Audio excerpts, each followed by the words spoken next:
Shalom. Nah, gimana nih kabarnya? Masih bersuka cita?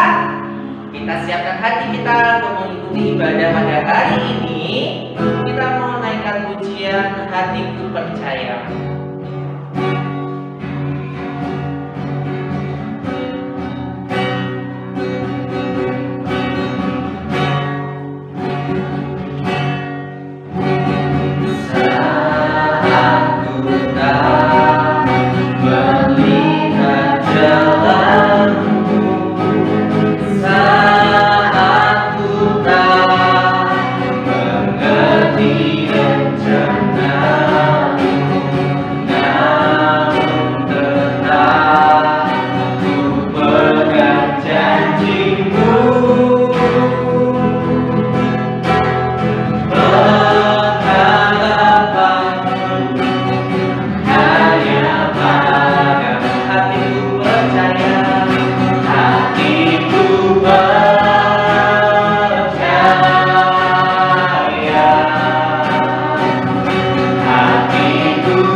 Terima kasih Tuhan, bersyukur untuk kasih-Mu dalam kehidupan kami. Sebentar lagi kami akan memulai ibadah kami. Kiranya Engkau bimbing sertai urapi setiap kami dari awal, pertengahan hingga akhir. Terima kasih Tuhan, kami serahkan waktu ini dalam tangan kasih-Mu, hanya dalam nama Tuhan Yesus Kristus. Biarlah segala pujian, hormat, kemuliaan hanya bagi-Mu. Haleluya, amin. Haleluya. Semua bersuka cita. Hari ini harinya Tuhan.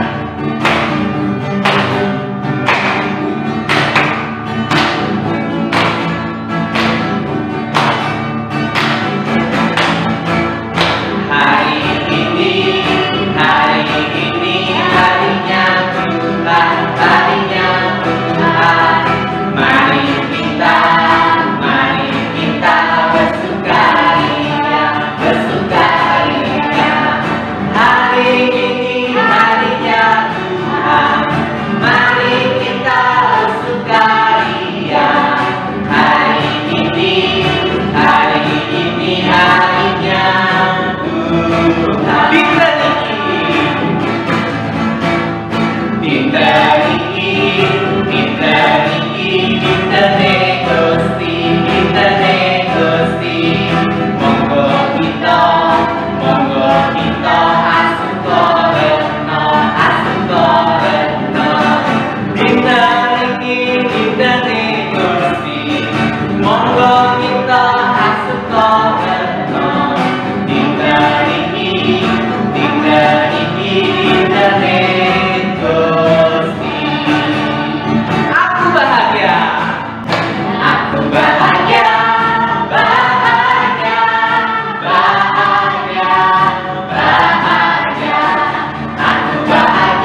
Tuhan kita. Kita naikkan pujian hati sebagai hamba.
Terima kasih Bapa untuk penyertaan sepanjang ibadah pada hari ini. Tuhan, kami sudah memuji, memuliakan nama Tuhan. Biarlah ini untuk menyenangkan hati Tuhan.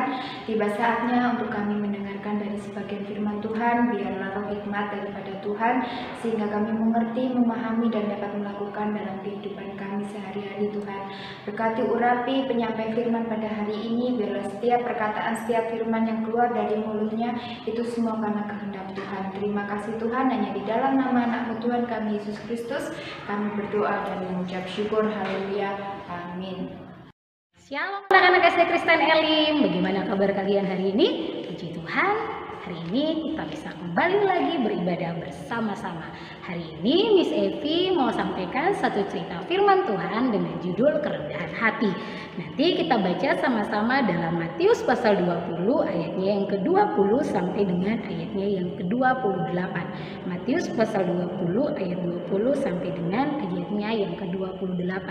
Di dalam kisah itu bercerita tentang ibu dari Yakobus dan Yohanes yang datang kepada Yesus agar nanti kelak anak-anaknya yaitu Yakobus dan Yohanes dapat duduk di samping kiri dan kanannya Tuhan Yesus. Tapi ada hal menarik di situ, bagaimana Yesus menjawab pertanyaan dari ibunya Yakobus dan Yohanes. Kita lihat sama-sama dalam ayatnya yang ke-26 dan ayatnya yang ke-28. Tidakkah demikian di antara kamu? Barang siapa ingin menjadi besar di antara kamu, hendaklah ia menjadi pelayanmu. Dan barang siapa ingin menjadi terkemuka di antara kamu, hendaklah ia menjadi hambamu. Sama seperti anak manusia datang bukan untuk dilayani, melainkan untuk melayani dan untuk memberikan nyawanya menjadi tebusan bagi banyak orang. Nah, anak-anak, firman Tuhan hari ini berbicara tentang bagaimana Yesus ingin agar setiap orang memiliki yang namanya kerendahan hati.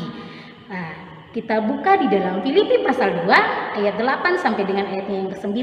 Yesus menunjukkan satu sikap kerendahan hati yang harusnya dimiliki oleh setiap kita, yaitu dalam keadaan sebagai manusia ia telah merendahkan dirinya dan taat sampai mati, bahkan sampai mati di kayu salib. Itulah sebabnya Allah sangat meninggikan dia dan mengaruniakan kepadanya nama di atas segala nama, supaya dalam nama Yesus bertekuk lutut segala yang ada di langit dan yang ada di atas bumi dan yang ada di bawah bumi, dan segala lidah mengaku Yesus Kristus adalah Tuhan bagi kemuliaan Allah Bapa. Amin. Anak-anak, Tuhan Yesus menunjukkan satu sikap kerendahan hati, bagaimana dia seorang Tuhan, Raja yang tinggal di surga, datang ke dunia sebagai manusia untuk menebus setiap dosa kita. Nah, hari ini Miss Evi mau membahas beberapa poin tentang ciri-ciri kerendahan hati. Yang pertama yaitu suka damai. Kita lihat bagaimana Tuhan Yesus ketika datang, walaupun kalau anak-anak sudah lihat dengar cerita-cerita firman Tuhan dari kakak-kakak sebelumnya tentang bagaimana orang-orang Farisi, ahli-ahli Taurat yang berusaha untuk menjatuhkan Yesus dengan berbagai cara, tapi Yesus nggak membalas. Yesus menunjukkan kasih, itu membuktikan bahwa Yesus adalah pribadi yang suka damai. Itu ciri pertama dari kerendahan hati. Yang kedua, memiliki kasih. Buktinya dari mana? Yohanes 3 ayat 16 mengatakan bahwa karena begitu besar kasih Allah akan dunia ini, dia mengaruniakan anaknya yang tunggal. Berarti bukti kasihnya Bapa yaitu memberikan Yesus. Bukti kasihnya Yesus bagi kita adalah dia mau mati bagi setiap dosa-dosa kita semua. Itu yang kedua. Yang ketiga, bukti dari orang-orang atau ciri dari orang yang rendah hati adalah sabar. Jadilah pribadi yang sabar seperti yang Tuhan Yesus mau dalam kehidupan kita. Yang keempat adalah mau tetap belajar. Orang yang rendah hati selalu mau untuk belajar. Belajar apa saja, dinasehati gak marah-marah, gak merasa ih kok dia yang nasihati aku gitu kan. Atau kalau mama, papa menegur kamu gak protes. Atau ketika kamu belajar walaupun kamu sudah pintar lebih dari temanmu, kamu nggak merasa sombong, tapi kamu mau tetap belajar. Itu ciri-ciri dari orang yang rendah hati. Nah, Alkitab pun memberikan beberapa contoh tentang orang-orang yang rendah hati, yaitu ada salah satu contohnya berbicara tentang Yusuf. Berarti ciri orang yang rendah hati adalah mudah mengampuni. Ketika saudara-saudara Yusuf menjual Yusuf ke Mesir, lalu waktu Yusuf sudah menjadi kuat, menjadi seorang perdana menteri, dan dia bertemu dengan saudara-saudaranya, sebenarnya Yusuf bisa saja membalas saudara-saudaranya, tapi yang Yusuf lakukan adalah dia mengampuni saudara-saudaranya. Nah, anak-anak, jadilah anak-anak yang suka mengampuni.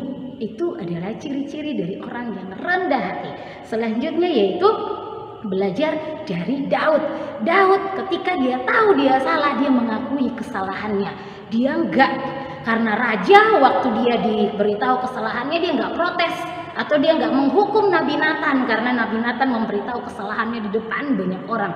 Tapi yang Daud lakukan adalah ketika Nathan datang dan bilang, Daud kamu berdosa, Daud mengakui kesalahannya. Anak-anak, penting sekali dalam kehidupan kita ketika kita melakukan kesalahan, kita datang kepada Tuhan dan meminta ampun. Jangan seperti Adam dan Hawa. Ketika Tuhan bertanya, mereka malah saling menyalahkan, bukan minta ampun sama Tuhan. Orang yang rendah hati mau mengakui kesalahannya dan meminta ampun sama Tuhan. Yang kedua, meminta maaf sama temannya atau siapa saja yang dia lakukan kesalahan atau bersalah. Dan selanjutnya belajar dari Abraham. Ciri-ciri orang yang rendah hati adalah orang yang taat melakukan perintah Tuhan. Abraham ketika Tuhan menyuruh dia untuk pergi dari tempatnya ke negeri yang Tuhan tunjukkan, walaupun Abraham belum tahu di mana tempat itu, Abraham belajar taat, berjalan sesuai dengan apa yang Tuhan mau. Nah, anak-anak, jadilah pribadi yang taat. Anak-anak yang taat itu ketika kamu dikasih tugas, kamu mengerjakan dengan baik. Ketika mama dan papa memberikan kamu perintah, kamu nggak protes, ngomel-ngomel, nggak marah-marah, tapi kamu lakukan dengan baik. Itu adalah ciri-ciri dari orang yang rendah hati, Miss Evi. Nah, anak-anak, dari firman Tuhan yang sudah kita pelajari bersama-sama hari ini. Kita mau belajar untuk jadi anak-anak yang rendah hati, dengan suka damai, memiliki kasih, sabar, mau tetap belajar, mudah mengampuni, mau mengakui kesalahan, dan taat sama perintah baik orang tua, guru maupun perintah Tuhan Yesus. Oke anak-anak, demikian cerita firman Tuhan dari Miss Evi. Biar kita sama-sama bertumbuh terus di dalam Tuhan dan tetap semangat. Tuhan Yesus memberkati. Mari kita berdoa. Bapa kami, 1, 2, 3. Bapa kami yang ada di surga, dikuduskanlah namamu. Datanglah kerajaanmu, jadilah kehendak-Mu di bumi seperti di surga. Berikanlah kami pada hari ini makanan kami yang secukupnya, dan ampunilah kami akan kesalahan kami, seperti kami juga mengampuni orang yang bersalah kepada kami. Dan janganlah bawa kami ke dalam pencobaan, tetapi lepaskanlah kami daripada yang jahat. Karena Engkau yang punya kerajaan dan kuasa dan kemuliaan sampai selama-lamanya. Amin. Puji Tuhan, kita sudah selesai dalam ibadah kita hari ini. Sampai jumpa di pertemuan ibadah kita minggu depan. Ingat 3M, mencuci tangan, memakai masker, menjaga jarak, tetap jaga kesehatan, dan Tuhan Yesus memberkati.